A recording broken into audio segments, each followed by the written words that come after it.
And now to CounterSpy.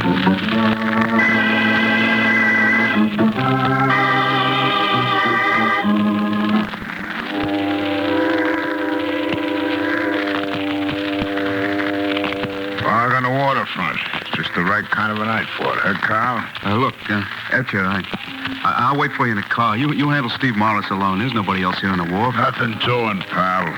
Konsolowski said you're in on this with me and you stay in. Hey, he's coming out in the dark now. Got the bottle? Yeah. Here. Hello, Etcher. I got your message to meet you. What's up?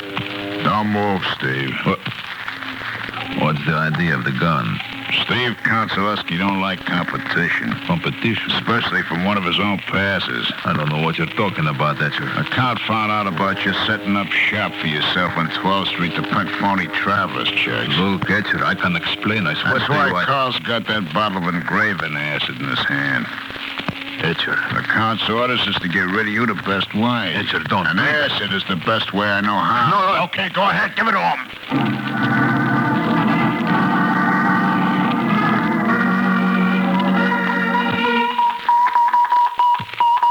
All CounterSpy field officers stand by. This is headquarters, Washington. A special message from Mr. David Harding. This is David Harding. One of the cleverest counterfeiting rings in criminal history is now operating in high gear. This gang specializes in passing fake traveler's checks and has to date cashed over $500,000 worth in 37 states. All CounterSpy field officers will immediately contact local police authorities and set up Cooperation Plan R3. Reports will be radioed daily to this headquarters.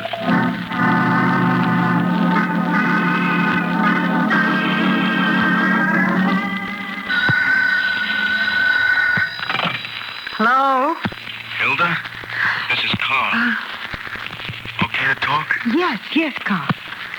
What about Konsolowski? He's down in the basement of the house with Etcher. They're in the print shop. Carl, I've been waiting for your call for hours. I was afraid you'd run out on me. What, me run out on you, Hilda? Listen, you and I are going to cash in on those printing plates together, just like I promised. Do you have the plates with you, Carl? I got them where they're nice and safe. How'd the Count take it when he found the plates were gone? Oh. Thought he could get away with throwing me crumbs. I showed him, didn't I, baby? Carl, when do I meet you and where? I'm up in White Plains, Hilda. Remember that spot outside town where we parked on our first date? Uh-huh. I'll be waiting for you there. I'll start right away, Carl.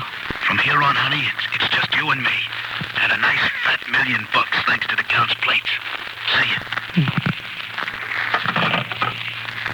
Well, Hilda? It's all arranged, Konsolowski. He's waiting for me up at White Plains. And the plates? He says he has them in a safe place. Hilda performed excellently, don't you think, Etcher? Sure.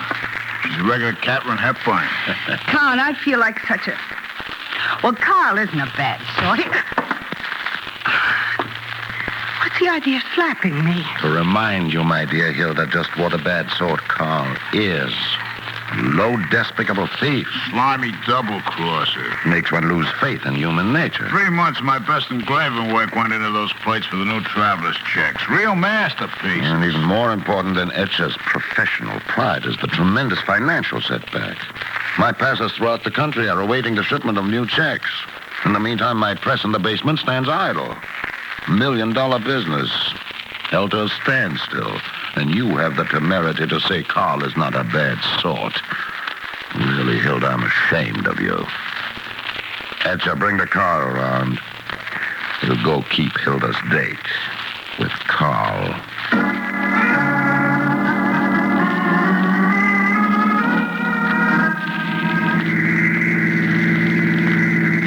Carl, any untoward move, and I'll fire this automatic without hesitation. Hey, now, honest, Konsolowski, you got it all wrong. Etcher and I were right beside Hilda when you spoke to her on the phone. She's a liar. She probably took the plates herself. You can't trust a dame like Hilda, and believe me. Shut up, Carl.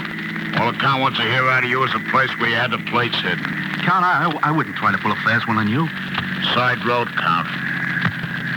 Carl, I'm going to let Etcher have a session with you. But I told you. Perhaps recall the session with Steve Morris last month. I brought an extra large bottle of engraving acid with me this time, Carl. Etcher, I'm sure Carl vividly recalls there was hardly enough left of Steve Morris to make a decent burial. Count, if I tell you where the plates are, will you give me a break? Where are they? Now, promise me, Count, you won't let Etcher do that to me. I promise I won't permit Etcher to touch you. Where are the plates? Yeah. In a locker in Grand Central Station. The key to the locker?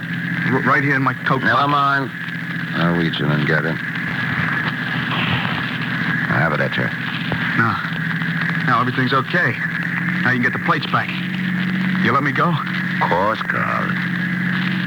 Open the door. What? You heard the car. Open the door of the car. You're going to jump out, Carl. Oh, but Carl, you promised you'd give me a break. This is it. They're only doing 40 miles an hour. Now, jump. Oh, Carl, please. No, please. Get out. Carl, what if the jump didn't finish him off? Pull up and turn back, Etcher.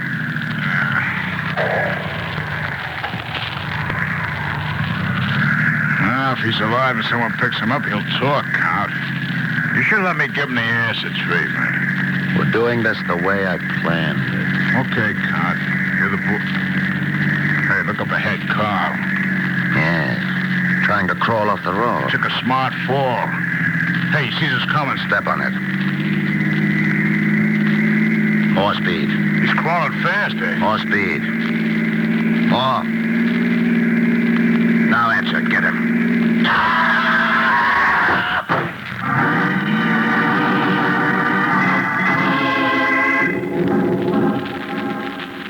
Hello, Hilda. Yes. Quick, let me talk to the Count. Yes, just a minute. Count Zaleski, it's Etcher. What's the matter with you, Etcher? I told you to come right back here to the house after you picked up the plates at Grand Central. Carl pulled a fast one on us. The plates aren't there. Carl's locker was empty.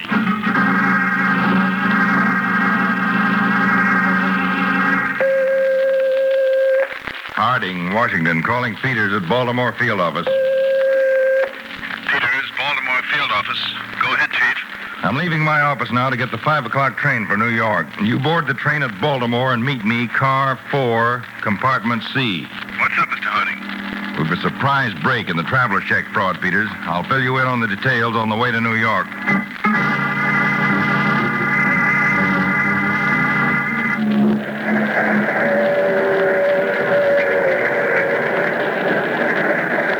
Peters, the counterfeit engraving plates are now in our New York field office. How'd we get them, Dave? The night before last, a man named Carl Walton was found dead on a dirt road north of White Plains, New York. Apparently, the victim of a hit-and-run accident. Apparently? Well, our agents went over the scene of the accident. They found evidence that Walton had tried to crawl off the road before the car hit him. Why our interest in Walton, Dave? 2 previous convictions as a passer of counterfeit money. So Braden from the New York office went to the rooming house where this Walton had lived. The landlady turned a package over to Braden that Walton had left with her for safekeeping. And the package contained the traveler check plates. Right, Peter. The landlady was also helpful in another way. There's a coin phone in the rooming house, and she recalled that Walton spoke on the phone many times to someone he called Count Zaleski. Count Zaleski? Our old friend, the international swindler. And according to our periodic surveillance reports, he arrived back here in the States from Argentina 6 months ago. He rented a brownstone house on East 86th Street in New York City. An operation like the phony traveler's check syndicate would be right up his alley, Dave. Looks like Zaleski's our boy, all right. Well, we can pick him up for questioning, but when we take him in, I want to make sure that we have all the evidence we need. Oh, by the way, Peters, remember my friend Mickey Alvin?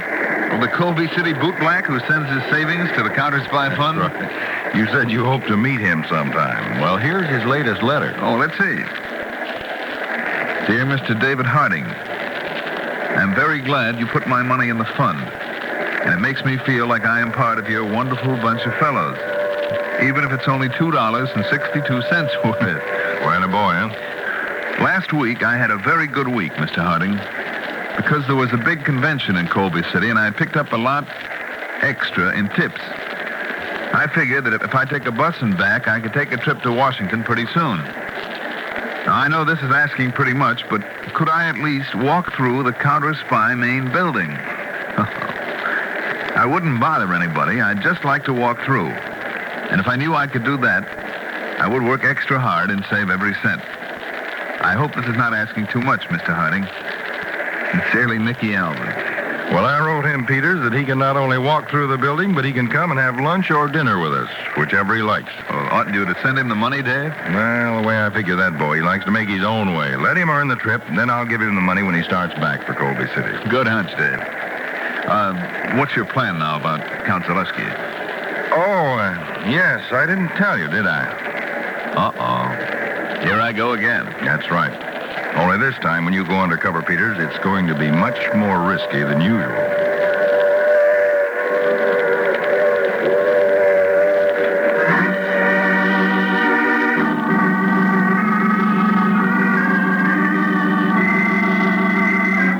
Hilda, I told you to stay away from that window. But Count Zaleski, I just wanted to see if that man was still watching this house from across the street. Of course he is. He may be from the police. Well, let's soon find out.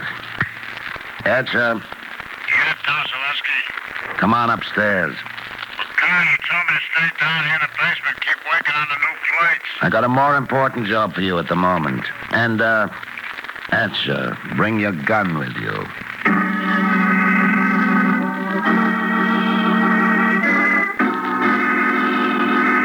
Go on, get in there. Okay, you don't have to shove. Here he is, Count Zaleski. Why were you standing across the street watching this house? Oh, me? You answer a question with an answer, not a question. You wouldn't be so free with that mid of yours if you didn't have a rod in the other one. Count Zaleski, he doesn't sound as if he's from the police. Keep out of this, Hilda. Well, are you prepared to answer my question now? We're standing over there waiting for an invitation to come in. Who are you? You mean in New York? Etcher. All right. Don't take me long to catch on. My name's Vince Powell. I used to be tied up with the Tyler crowd in Mason City. I got out of the jug there a couple of months ago and I come east to look up an old friend of mine. What friend, Powell? Carl Walton. Too bad about what happened to Carl, eh, Count Zaleski? I don't know any Carl Walton. Now, look, Count. If you and me are going to do any business, let's talk on the up and up, hmm? Carl was working for you before he had that accident. This guy's too Shut up, wise. Etcher. Paul, you said something about our doing business. Carl left something for me to hold for him. The plates. And Count, your boy here is a real genius, ain't he? About that business, Paul. Well, print and counterfeit ain't in my line. So I figured I'd put those plates on the market. I also figured that I ought to give you first chance to buy them. Where are the plates now? You know something, Count? I think I got a temporary loss of memory. And you know something, Paul? I admire you. Sure. I'm a grand guy. The courage for you to come here and make your offer. Oh, I don't know. I figured as long as I had those plates on tap, you'd make sure that I wouldn't have any, sudden accidents. Now that we understand each other, Count Zaleski, what do you say we talk business?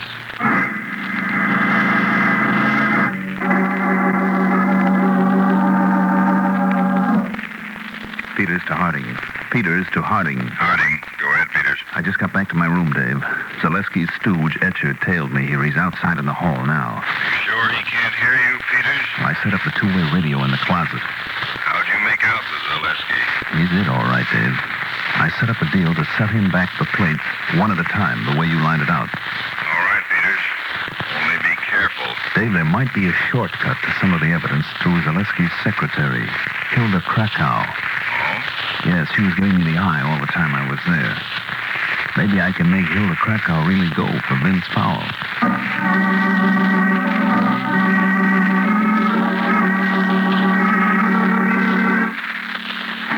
Vince Powell asked me to go out with him tonight, Count Zaleski. course you accept it, Hilda. Look, Count, I'm not telling you how to run your business, but I don't trust Paul. How do we know who he is? That's what I intend to find out, Etcher. Who he really is. If he actually was a member of the Tyler crowd and did serve time in Mason City, as he says, then a fingerprint check will prove it. I can get a routine check through a politician friend of mine in Mason City. Police won't know anything about it. Oh, I get you, Count. You're going to use Hilda to get a set of Paul's prints, huh? Hilda. Use the compact trick. Make sure it's open when you drop it so the powder spills out. For his own sake, Vince Powell had better be everything he says he is.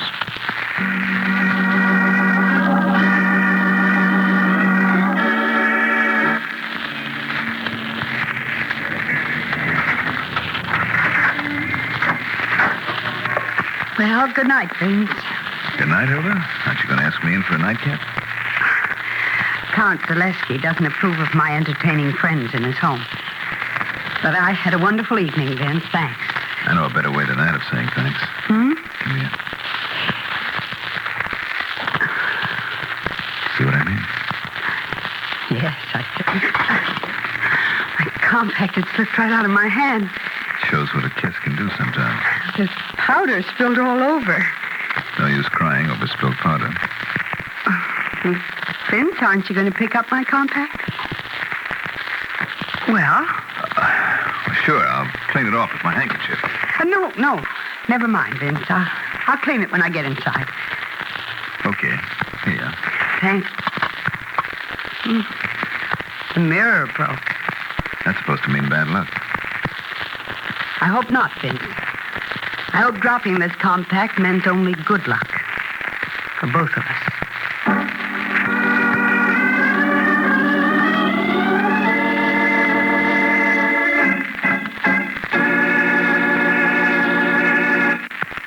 Now, back to CounterSpy.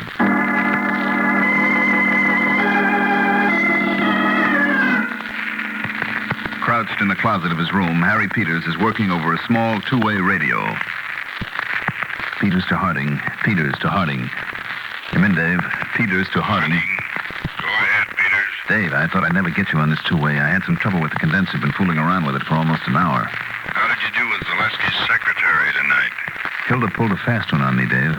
Got my fingerprints by using the old dropped compact gag. I couldn't avoid it. Then Zaleski's not as sold on Vince Powell as we thought he was. Well, I figure he'll probably have somebody in Mason City check on my prints. You sit tight, Peters, and I'll contact Washington and have a set of your prints rushed out to the Mason City police. We'll make it easy for Zaleski. Okay, Dave. Here's hoping we beat Zaleski to the punch.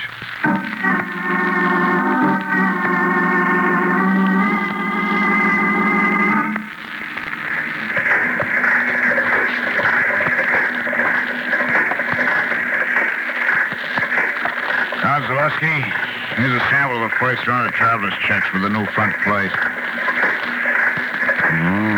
Excellent counterfeiting, Etcher. Don't want that press stopped until the run is completed. Then you'll set it up for the run on back plate. Too bad we haven't got that back plate right now, Con. We'll have it by tomorrow night when Vince Powell makes his second and final delivery. Signal. Someone's coming down the stairs to the basement. Wait, I'll look out through the transparent mirror. It's Hilda. Unbolt the door, Etcher. Right. Come on, Hilda. Count Zaleski, the call just came in from Mason City. And? The fingerprints checked. Vince Powell's everything he says he is. Looks to me, Count, like our girlfriend Hilda's fallen again. Why, don't be silly. Would be a shame, Hilda, if you fall in love with Powell. Would be such a short-lived romance. What? What do you think? I'm afraid, Hilda, that Vince Powell will soon join his friend Carl Walton. But Vince hasn't double-crossed you. Hilda, did you think I was really going to pay him for those plates? My own plates? Well, the man's practically a blackmailer. And I detest blackmailers.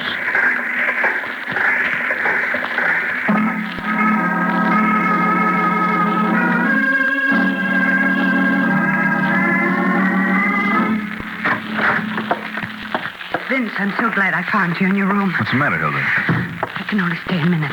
Look, don't deliver that back plate to the Count tomorrow night. But I've got a deal. He's going to kill you. What? Just as soon as you turn that back plate over to him, he's going to have Etcher kill you. Vince, I don't want that to happen to you. You don't?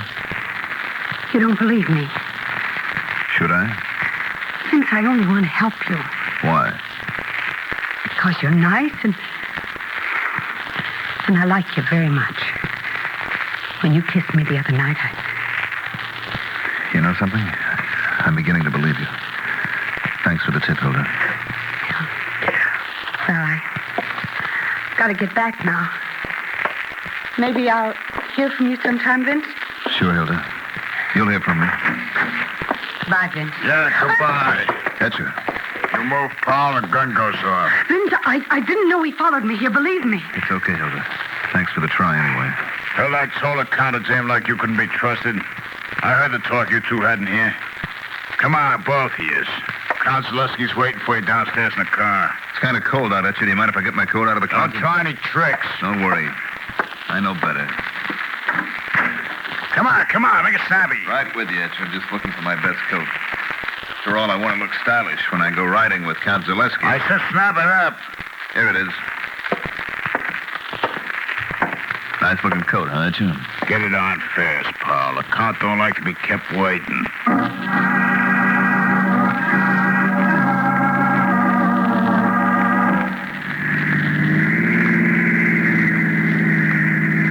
Etcher, there's a turn off the main highway up ahead. Take it.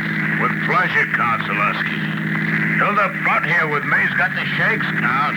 Hilda recalls what happened to Carl Walton. Don't you, Hilda? Count Zaleski, please don't do that to me. You don't have to worry about being thrown from the car, Hilda. I've got something special planned for you when we get through with Powell. You know, Count, I thought you were a smart operator. Why should you doubt it now, Powell? Because getting rid of me isn't going to get you what you want. Here's a turn-off, Count. Uh-huh.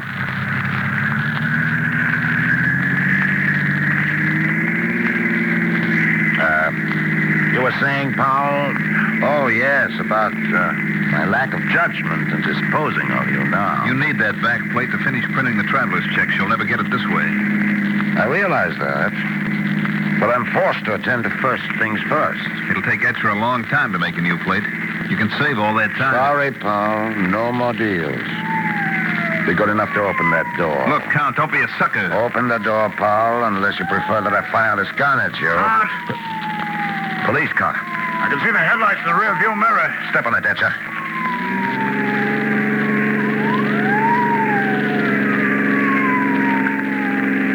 They're gaining on us. Faster.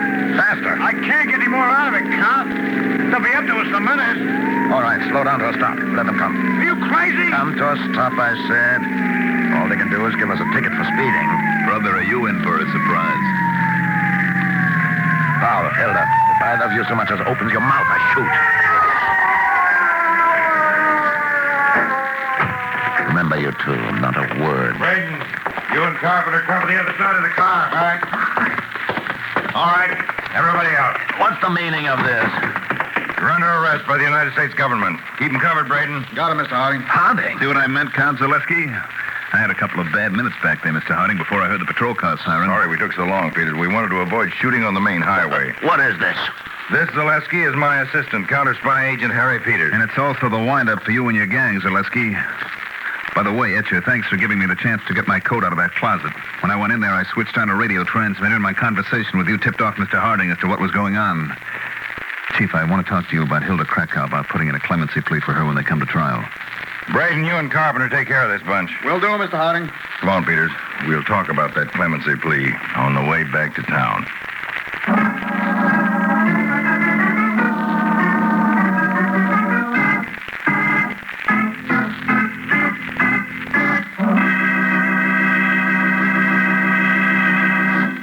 Tune in every Tuesday and Thursday, same time, same station, to CounterSpy. Listen on Thursday for the exciting case of the Rats of Relief.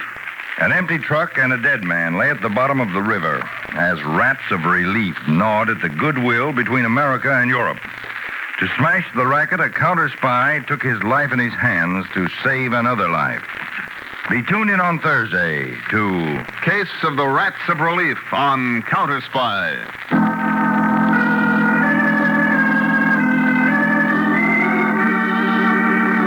Attention all counterspies.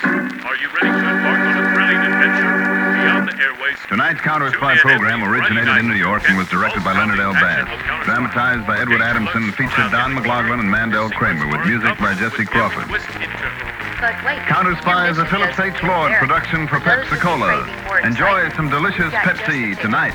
Introducing Lost in Brazil, your passport to a world of intrigue, mystery, and untold stories from the heart of Brazil. join us on a journey through the vibrant streets and lush tropics of Brazil. See the hidden corners of Brazilian culture. From gripping favelas to captivating countrysides, Lost in Brazil brings you closer to the pulse of this diverse and enchanting country. So why wait? Follow us on Lost in Brazil and unlock a world of adventure that will leave you spellbound. Don't miss out on the ultimate escape. Subscribe now and immerse yourself in the magic of Lost in Brazil at Lost in Brazil RJ, where every story is an adventure waiting to be discovered. See you next week for more thrilling episodes of CounterSpy. And remember to join us on Lost in Brazil for an unforgettable journey. Click on the link in the description. Attention all counterspies. Are you ready to embark on a thrilling adventure beyond the airways? Tune in every Friday night to catch the pulse-pounding action of CounterSpy, where danger lurks around every corner and secrets are uncovered with every twist and turn. But wait, your mission doesn't end there. For those of you craving more excitement, we've got just the ticket. Introducing Lost in Brazil, your passport to a world of intrigue, mystery, and untold stories from the heart of Brazil. Join us on a journey through the vibrant streets and lush tropics of Brazil and see the hidden corners of Brazilian culture. From gripping favelas to captivating countrysides, Lost in Brazil brings you closer to the pulse of this diverse and enchanting country. So why wait? Follow us on Lost in Brazil and unlock a world of adventure that will leave you spellbound. Don't miss out on the ultimate escape. Subscribe now and immerse yourself in the magic of Lost in Brazil at Lost in Brazil RJ, where every story is an adventure waiting to be discovered. See you next week for more thrilling episodes of CounterSpy. And remember to join us on Lost in Brazil for an unforgettable journey. Click on the link in the description.